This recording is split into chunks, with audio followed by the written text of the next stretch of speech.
in 2002 laid out the law in a case related to educational institutions in the TMA Pi case. Subsequently, this was followed up by two other large benches in the what's it called, Islamic Academy and the PA Inamdar cases. What was in the matter of property, in fact, or there are only three occasions when benches larger than 11 have been set up, and only one case which is larger than 11, which is the famous Keshwanand Bharti case, which is rooted in the right to property.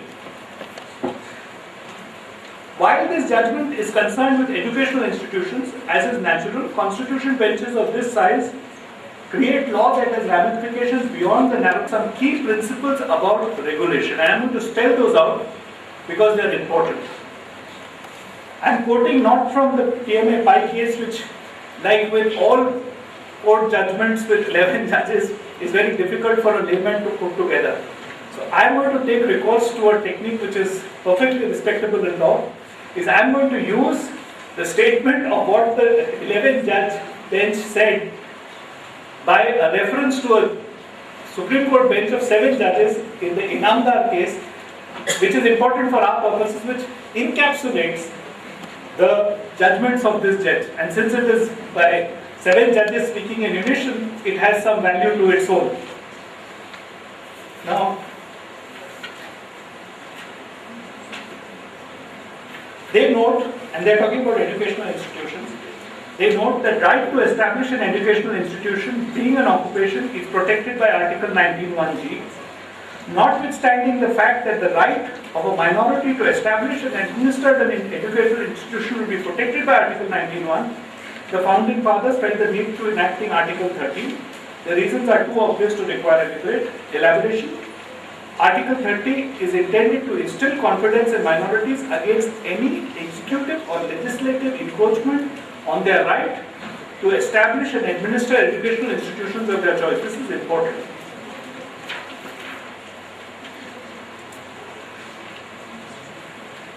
They then distill from all of this to ask, what is it that regulation can or cannot do? And they cite earlier constitution benches to state some critical principles of what regulation must be. And they quote the case of Sivraj Bhai and Xavier's thing to establish some basic premises of regulation. While these are stated for education, these premises can be easily translated to all forms of regulation. Regulation must be reasonable and rational.